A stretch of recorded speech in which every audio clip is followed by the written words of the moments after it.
19장 1절에서 11절 말씀 여러분이 한 절씩 읽습니다. 제가 먼저 1절 읽겠습니다. 저녁 때에 그 두 천사가 소돔에 이르니 마침 롯이 소돔 성문에 앉아 있다가 그들을 보고 일어나 영접하고 땅에 엎드려 절하며 주여 돌이켜 종의 집으로 들어와 발을 씻고 주무시고 일찍이 일어나 갈 길을 가소서. 그들이 이르되 아니라 우리가 거기에서 밤을 새우리라. 롯이 간청함에 그제서야 돌이켜 그 집으로 들어오는지라. 롯이 그들을 위하여 식탁을 베풀고 무교병을 구우니 그들이 먹으니라.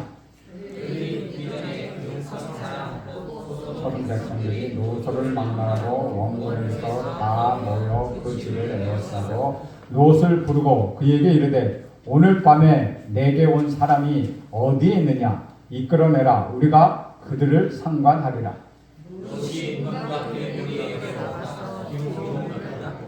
이르되 청하노니 내 형제들아 이런 악을 행하지 말라.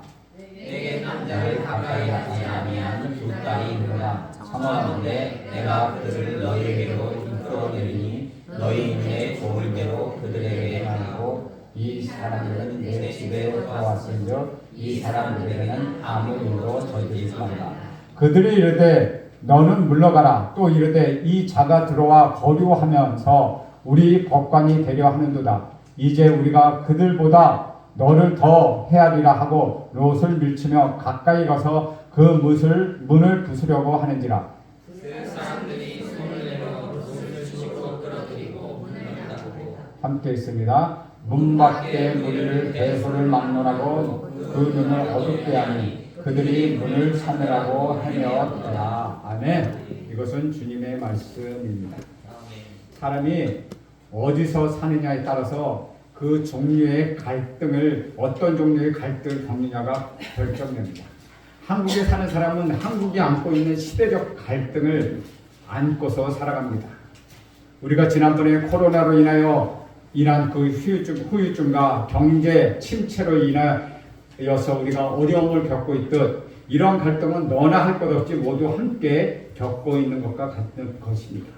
서울에 사는 사람은 누구나 교통체증을 겪고 있습니다. 약속 시간을 지킬 수 있는지를 예측할 수 없을 정도로 힘이 듭니다. 그리고 서울에 살면 원하든 원치 않든 서울의 공기를 마시며 살아가야 합니다.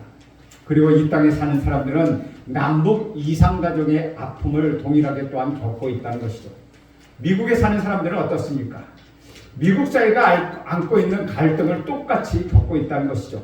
인종 간의 갈등, 폭력, 마약, 섹스, 청소년 문제 등 여러 가지 도덕적 위기 등을 그들을 함께 겪고 있습니다. 북한에 사는 동포들도 마찬가지라는 것이죠. 북한에 태어났다는 단 한 가지 이유 때문에 그들은 굶주림을 경험하고 자유를 빼앗기고 눈치를 봐가면서 살아야 합니다. 개인이 잘났다거나 똑똑하거나 건강하다는 것이 상관없이 종교적 자유나 정치적 자유를 그들은 누릴 수가 없다는 것이죠. 롯은 소돔과 고모라를 선택했기 때문에 그 성에 겪고 있는 모든 갈등을 겪어야 했다는 것입니다. 본인이 원하든 원하지 않든 상관없이 소돔과 고모라의 제약이 그들에게 영향을 주었다는 것이죠. 그는 비근과 고통과 어려움이 있지만 그래도 약속의 땅을 택할 것인가 아니면 화려하고 매력적인 저 소돔과 고모라를 택할 것인가 고민했다는 것입니다. 그러나 롯은 소돔과 고모라를 택하고 그들로 떠났습니다. 롯은 물이 넉넉하고 여호와의 동산과 같고 풍요로운 애국과 같은 땅, 그 땅 소돔과 고모라를 택해서 그곳으로 떠났다는 것이죠. 소돔과 고모라는 마치 황금성처럼 그에게 느껴졌습니다. 멋지고 매력 있는 건 문화적으로 세련된 동시에 모든 것이 있는 것이라고 그는 생각했습니다. 그러나 소돔과 고모라는 또 하나의 다른 얼굴을 가지고 있습니다. 한편으로는 문화적으로 매력적이고 또한 사람들에게 즐겁게 해주는 모습이 있었지만 실상은 소돔과 고모라는 역사상 가장 사악한 죄의 도성이었다는 것이죠. 그 도시가 얼마나 악했느냐 하면은 우리 하나님께서 유황불로 심판하실 수밖에 없을 정도로 그렇게 타락한 도시였다는 것입니다. 사람들은 악하다는 사실을 별로 중하게 여기지 않는 것 같습니다. 쾌락과 명예와 이익을 가져다 준다면 얼마든지 그곳에 가서 살고 싶어 한다는 것이죠. 소돔과 고모라의 성에 사는 사람들 매일같이 죄를 먹고 마시는 문화 가운데 살아야 했습니다. 롯도 예외가 아니었다는 것이죠. 그는 그곳에 사는 사람들과 사업을 해야 했고 그곳에서 아이들을 교육시켜야 했습니다. 그는 소돔과 고모라가 가지고 있는 갈등을 피할 길이 없었다는 것이죠. 처음에는 소돔과 고모라가 너무나도 좋았습니다. 그러나 한참 살다가 보니 환경도 좋고 모든 것이 좋지만 살면 살수록 괴롭고 힘이 들었다는 것이죠. 죄가 너무나도 만연해 있었기 때문이었다는 것입니다. 롯은 소돔을 떠나야만 했습니다. 그러나 너무 늦어버렸습니다. 사실 그 사실을 깨달은 순간 이미 늦었다는 것입니다. 그의 사업 기반과 그의 인간적인 관계가 모두 소돔과 고모라에 있었습니다. 지금 이 나이에 이 모든 것을 두고 떠나야 한다는 것이 너무나도 무모한 일이었기 때문에 롯은 그것을 떠날 수가 없었습니다. 이것이 오늘날 많은 사람들의 고민이라는 것이죠. 잘못된 줄을 알고 그 길로 가고 있고 문제가 있다는 사실을 잘 알고 있지만 뒤돌아서지 못하고 있다는 것이죠. 롯이 그랬다는 것입니다.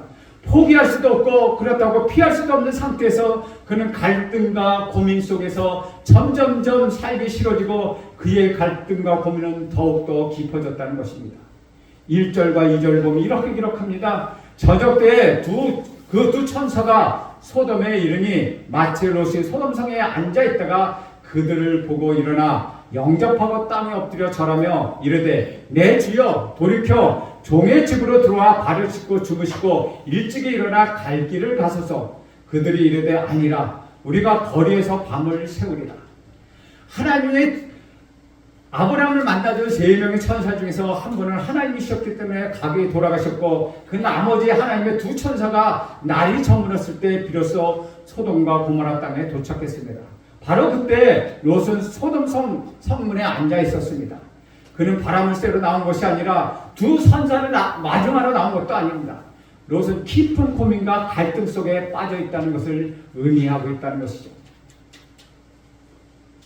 우리는 가까운 사람이 암에 걸리거나 사업을 망하게 되거나 사랑하는 사람과 사별하는 상황에 빠지게 되면 한 강변에 나와 우두커니 서서 흘러가는 강물을 바라볼 때가 있습니다.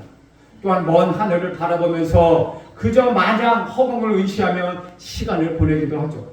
바로 롯이 그러한 깊은 갈등 속에 있었다는 것입니다. 그렇다면 왜 롯은 이런 갈등을 하게 되었을까요? 그것은 롯의 생애를 전적으로 살펴보면 너무나 쉽게 이해할 수가 있다는 것입니다. 롯은 아브라함을 따라 갈대아 우르를 떠나 믿음의 여행을 시작했던 사람입니다. 롯도 하나님을 섬기고 믿었으며 하나님을 사랑했습니다. 그도 하나님의 명령에 함께 순종했던 사람이었습니다. 그러나 롯과 아브라함은 다른 사람이었다는 것이죠.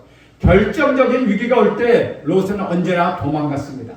하나님보다도 세상이나 물질을 택했던 사람, 그 사람이 롯이었습니다. 그는 언제나 편안하고 화려한 길을 택했다는 것이죠. 왜 그랬을까요? 롯이 하나님을 믿지 않았기 때문일까요? 결코 그렇지는 않다는 것이죠. 롯도 하나님을 믿었고 하나님의 비전을 보았습니다. 그렇다면 아브라함과 롯은 무슨 차이가 있었을까요? 롯의 생애를 가만히 살펴보면 그는 하나님을 믿었지만 하나님의 음성을 한 번도 들어본 적이 없는 사람이라는 것이죠. 하나님을 직접 만나본 경험이 없는 사람, 그 사람이 롯이었다는 것입니다. 하나님을 믿는 사람들 가운데 그저 하나님을 믿는 사람과 하나님을 만나본 사람은 커다란 차이가 있다는 것입니다. 이것이 많은 그리스도인들이 교회에 나오면서 갈등하는 이유입니다. 하나님을 믿지만 하나님을 만나본 경험이 없기 때문입니다. 하나님의 음성을 들어본 경험이 없기 때문이라는 것이죠.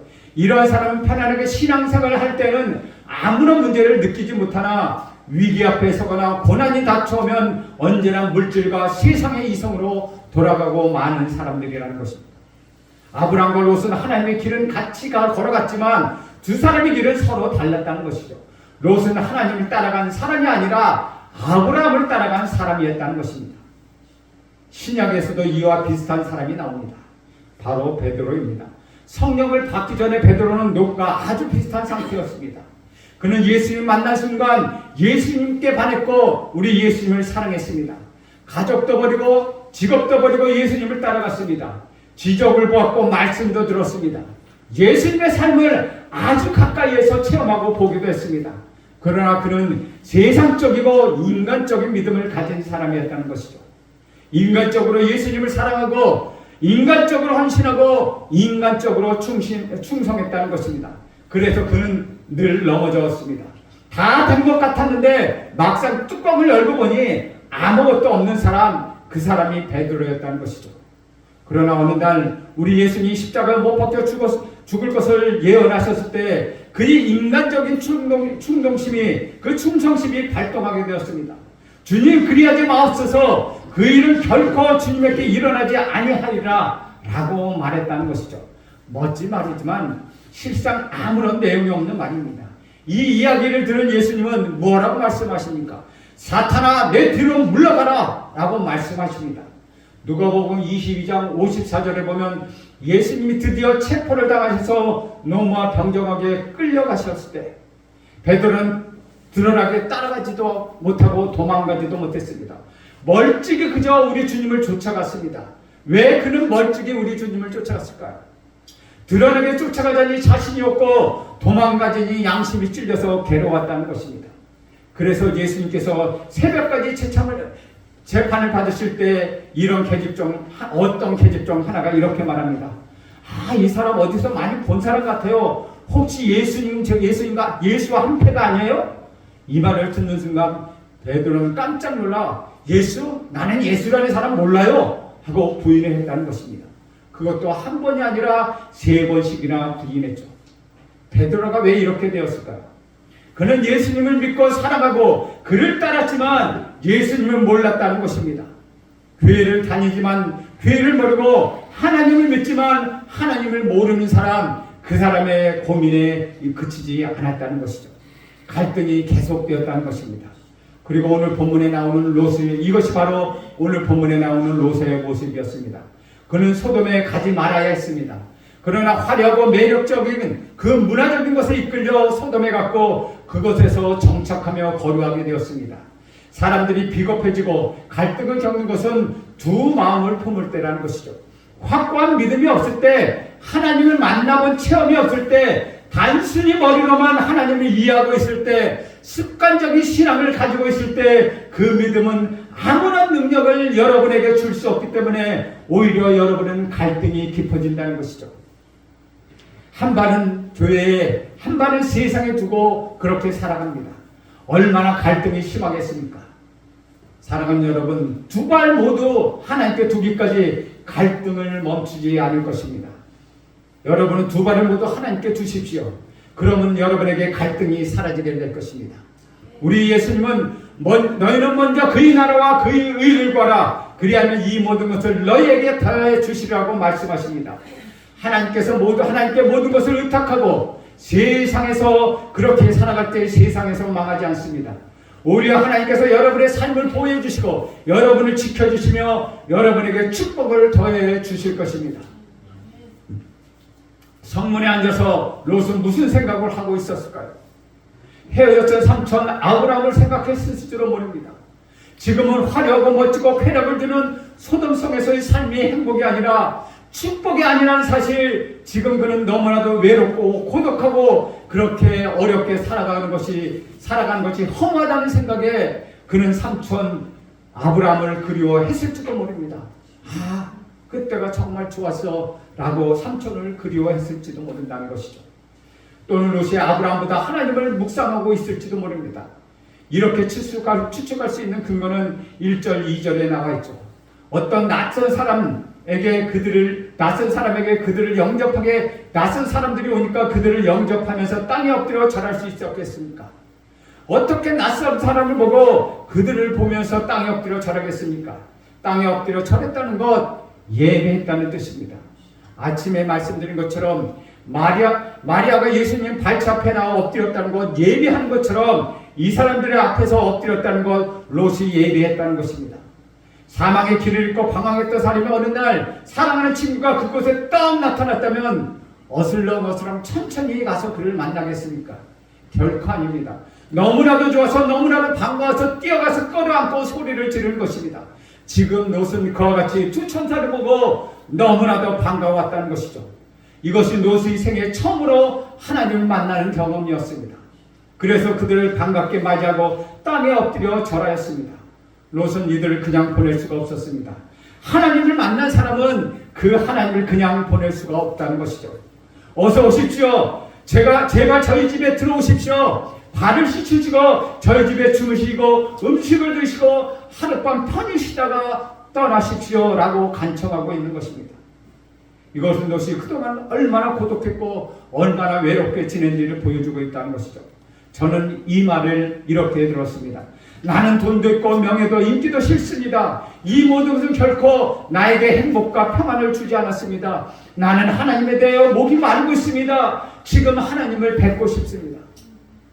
그러나 천사는 갈 길이 바빴기 때문에 롯의 제안을 거절했습니다.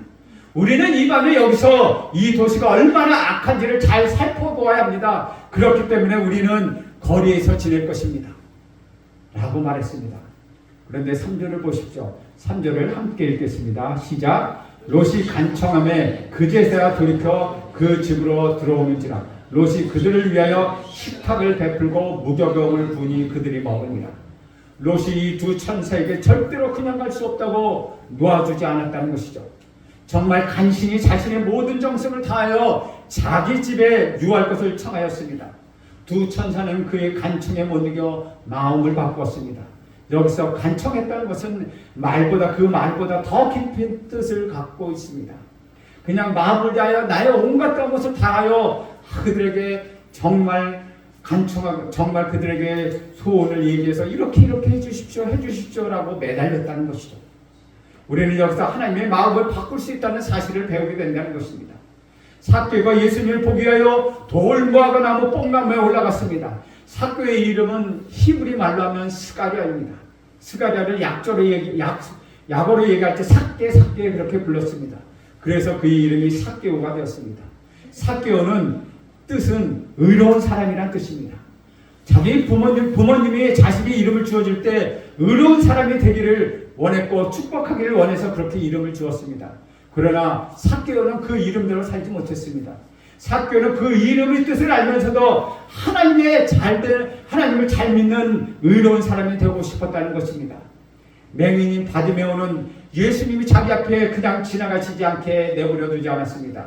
다윗의 자손이여 나를 불쌍히 여기셔서 내 인생이 여기에서 끝날 수 없습니다. 허무한 인생, 고독한 인생, 자살하고 싶은 인생, 그러한 내 인생에 예수님 들어오십시오. 저는 하나님과 관계를 갖고 싶습니다. 하나님을 만나고 싶습니다 라고 간절히 부탁했다는 것입니다. 저는 오늘 여러분들 이렇게 하나님을 꼭 붙잡는 축복이 있기를 간절히 축원합니다.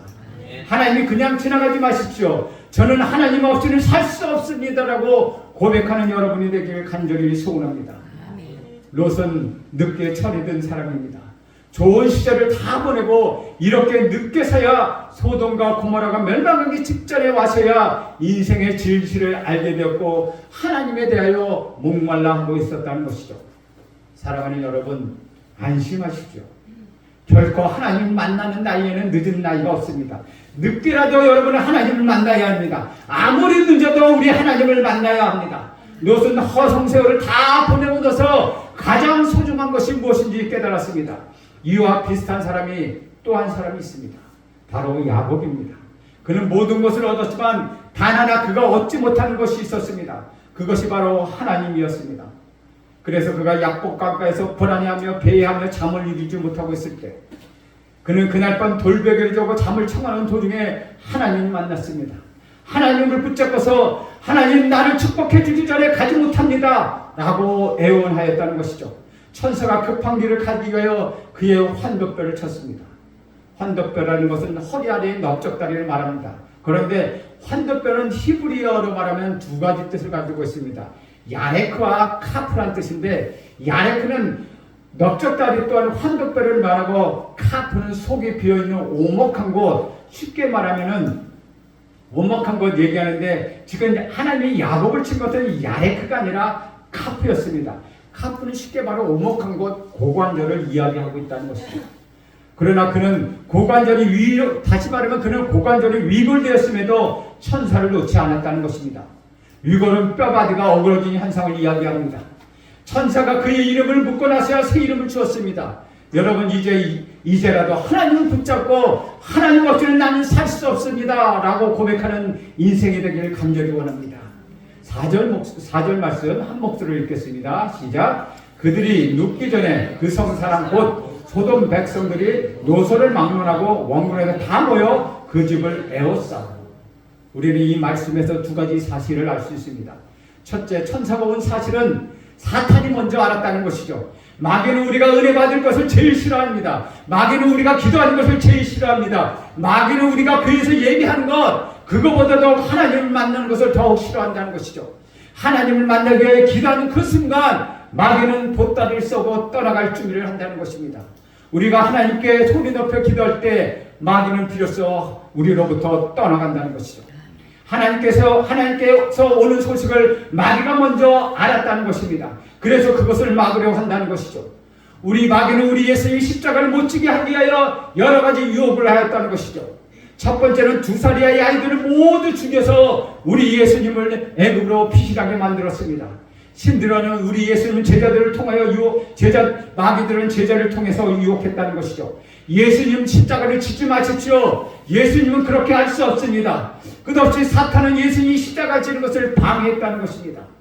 지금 마귀는 여러분이 은혜 받지 못하도록 지금 이 순간에도 유혹하고 있다는 것이죠. 사탄 마귀는 우는 사자처럼 여러분을 집어삼키려고 하고 있습니다. 여러분의 삶 속에 이런 영적 전쟁이 있다는 것입니다. 두 번째는 노수를 불문하고 왔다는 것입니다. 이런 사실을 통해서 악이라는 것은 개인적인 것이 아니라 집단적이고 총체적인 것이라는 사실을 우리는 알게 된다는 것이죠. 소돔성의 사람들은 아이든 어른이든 누구든지 악의 무리가 되었다는 사실입니다. 오늘날 악의 문제는 구조의 문제입니다. 정치적이고 경제적이고 문화적이고 집단적으로 악이 행해지고 있다는 것이죠. 이것이 바로 소돔과 고모라의 모습이었다는 것입니다. 5절 말씀도 함께 읽겠습니다. 시작. 롯을 부르고 이끌어내라. 우리가 그들을 상관하리라. 사단이 무더운 기세로 천사들을 공격하려고 했습니다. 롯은 당황합니다. 얼마나 그들이 타락했던지 그 천사들을 이끌어내라고 그들과 상관하겠다고 합니다. 여기서 그들과 상관하겠다는 것은 그들과 같이 성관계를 하겠다는 것입니다. 얼마나 이 땅의 쾌락과 그 어려움으로 타락되어 있는지 그 사람들은 남녀노소를 물러나고 그곳에 와서 동성애를 하겠다는 것이죠. 다른 사람과 같이 집단 성관계를 하겠다는 것이죠. 얼마나 타락한 사회입니까? 6절에서 9절 말씀 함께 읽습니다. 길지만 시작. 롯이 문 밖에 무리에게 나가서 뒤로 문을 닫고 이르되 청하노니 내 형제들아 이런 악을 행하지 말라. 내게 남자를 가까이 하지 아니한 두 딸이 있느니 청하건대 내가 그들 너희에게로 이끌어내리니 너희 눈에 좋을 대로 그들에게 행하고 이 사람들은 내 집에 들어왔은즉 이 사람들에게는 아무 일도 저지르지 말라. 그들이 이르되 너는 물러가라. 또 이르되 이 자가 들어와서 거류하면서 우리 법관이 되려 하는도다. 이제 우리가 그들보다 너를 더 헤아리라 하고 롯을 밀치며 가까이 가서 그 문을 부수려고 하는지라. 여기서 나타난 롯의 행동은 아주 필사적이었다는 것입니다. 심지어 자기 딸을 포기하면서까지 자기 집에 들어온 이 하나님의 천사들을 내줄 수가 없다고 그는 아주 필사적으로 달려들었다는 것이죠. 이것이 하나님을 만난 사람입니다. 하나님을 만난 사람들은 어떤 대가를 치르다 하더라도 그 신앙을 절대로 포기하지 않습니다. 하나님을 만난 사람들은 어떤 고난과 환난이 온다 하더라도 그 믿음은 절대 포기하지 않는다는 것이죠. 하나님을 만난 사람은 생명을 걸고서라도 그것을 지켜나간다는 것입니다. 그분을 만나는 것이 그렇게 중요하기 때문입니다. 그분의 음성을 들으면 개인적인 관계를 갖는 것 그렇게 중요하다는 것이죠.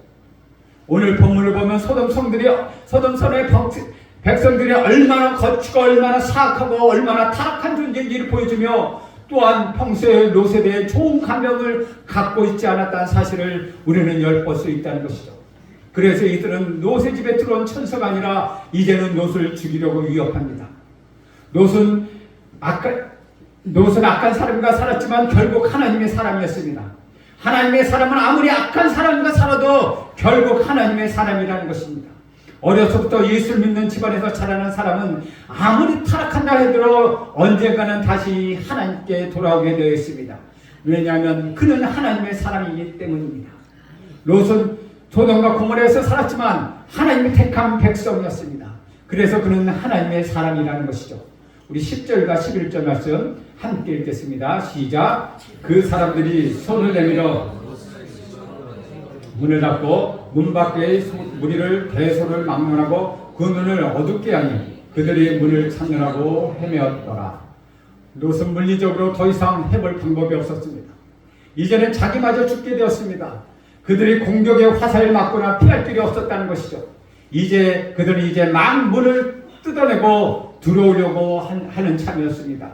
여러분, 인간이 아무리 아무것도 할 수 없을 때 비로소 그때 하나님이 개입하신다는 것입니다. 이렇게 고난할 때 천사가 개입했습니다. 롯이 보였던 천사가 오히려 문을 열고 롯을 방황으로 끌어들이고 문을 닫아 롯을 구하였습니다. 그리고 그 순간에 밖에 있던 사람들의 눈을 멀게 만들었습니다. 이것은 바로 심판의 시작을 의미하는 것입니다. 이제 더 이상 조사할 일이 없다는 것입니다. 이제 천사들은 밖에 나가서 이 성이 정말 악한지 악하지 않는지 더 이상 조사할 필요가 없다는 것이죠. 이 사건 하나로 봐서 오늘 이것은 심판해야 되겠다고 그들에게 결론이 있었다는 것입니다. 오늘 이 사건은 매우 간단한 이야기이지만 두 가지 놀라운 영적 교훈이 있다는 것이죠. 첫째는 죄의 도성은 반드시 심판을 받는다는 사실입니다. 그것은 소돔과 고모라뿐 아니라는 것입니다. 이 세상에 존재하는 수많은 나라가 존재했다가 사라졌습니다. 수많은 문명이 세워졌다가 무너졌습니다. 이 나라들과 문명들은 왜 사라졌습니까? 단 한 가지 이유 때문이었습니다. 그것은 죄였다는 것이죠. 사랑하는 여러분, 죄가 쌓이면 심판을 부릅니다. 역사는 영원하지 않습니다. 역사는 마지막이 있습니다. 우리는 지금 종말을 향하여 달려가고 있습니다. 그날에는 하나님의 심판이 있을 것입니다. 우리 구주 예수 그리스도는 그날의 심판주로 이 세상에 다시 오실 것입니다. 둘째는 심판 중이라도 하나님께서는 자기 백성을 반드시 구원하신다는 사실입니다. 하나님의 사람은 그가 아무리 죄인과 함께 산다 할지라도 결국은 하나님께로 돌아오게 되었습니다. 롯은 마지막 순간에 구원을 받게 되었고 가까스로 구원을 얻었습니다. 우리 예수님께서 십자가에 못 박혀 달렸을 때 같이 예수님 옆에 십자가에 못 박혔던 강도가 가까스로 구원을 얻은 사람 중에 하나였습니다. 젊은 시절 그 많은 세월 동안 강도짓과 나쁜 일을 행하는데 낭비하고 나서야 이제 죽기 전에 마지막으로 예수님으로부터 구원을 받았습니다. 구원을 받은 순간 그는 이런 생각을 했을 것입니다. 내가 왜 이 많은 세월을 낭비하며 지냈던가? 도대체 어디서 허동세월을 하다 온 것인가? 오늘 찬송가 273장에 보면 이런 가사가 있습니다. 나 주를 멀리 떠났다 이제옵니다. 나 죄에 깊이 시달려 주여옵니다. 그 귀한 사를 보내고 이제 옵니다. 여러분 어떻습니까? 교회는 오래 다녔지만 몸만 왔다 갔다 한 것은 아닙니까? 이제는 하나님 품 안에 안길 때가 되었다고 생각하지 않으십니까? 앞으로도 이런 모습으로 계속해서 살아갈 생각이십니까? 그러면 여러분에게 남아있는 것, 변화되는 것은 무엇입니까? 아직도 여러분 방황하고 계십니까? 롯은 너무 늦게 철이 들었습니다. 나중에야 죄 속에 빠져 헤매다가 하나님이 귀한 줄 알았습니다. 그러나 롯은 늦게 철에 들었지만은 하나님을 붙잡았습니다. 주 안에서 사랑하는 여러분, 그리스도인이 세상을 변화시킬 수 있는 힘은 세상과 타협하거나 세상과 타협하는 것이 아니라 오히려 하나님과 더 가까이 하나님께 전적으로 헌신할 때 세상을 변화시킬 수 있다는 것입니다. 타협하는 신앙은 가끔은 현명해 보이지만 그것은 사람의 판단이고 하나님의 판단과는 다르다는 것이죠. 여러분 세상과 버타지 마십시오. 세상의 가치, 세상적 목적에 따라 살아가지 마십시오. 세상의 가치관과 세상의 풍조에 끌려나가지 마십시오. 여러분 세상과 버틴다면 자연스럽게 하나님과 멀어지게 되어 있습니다. 세상과 버타게 되면 우리 기도는 막히게 되어 있습니다. 처음은 성공한 것 같지만 처음엔 돈을 많이 벌고 지위도 올라가고 명예도 얻은 것 같지만 결국은 남는 것은 아무도 없고 다 사라지고 만다는 것입니다. 그런 그리스도인은 구원을 받아도 불 가운데서 받는 것과 같은 부끄러운 구원이 될 것입니다. 우리는 세상의 가치가 아니라 하나님의 말씀을 가지고 세상 속에 들어가야 합니다. 세상의 소금으로, 세상의 빛으로, 세상 속의 누룩으로 우리는 들어가야 합니다. 우리가 세상으로 들어가되 그들을 불쌍히 여기는 긍휼한 마음을 가져야 합니다. 그러면 그런 그리스도인으로서 우리는 능력을 발휘할 수 있게 됩니다. 그런 그리스도인이 세상을 변화시키는 것입니다. 그가 떳떳하고 영광스러운 구원을 받게 될 것입니다.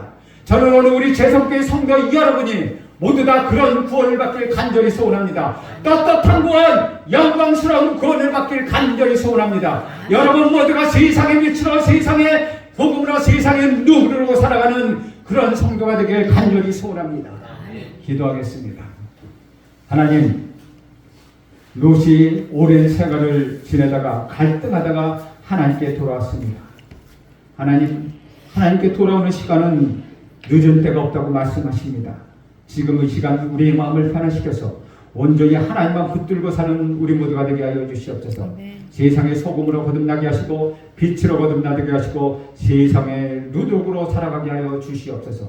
그러므로 그리스도의 능력을 발휘하셔서 하나님 떳떳하고 영광스러운 구원 안에 사는 우리 모두가 되게 하여 주시옵소서. 예수님의 이름으로 기도합니다. 아멘.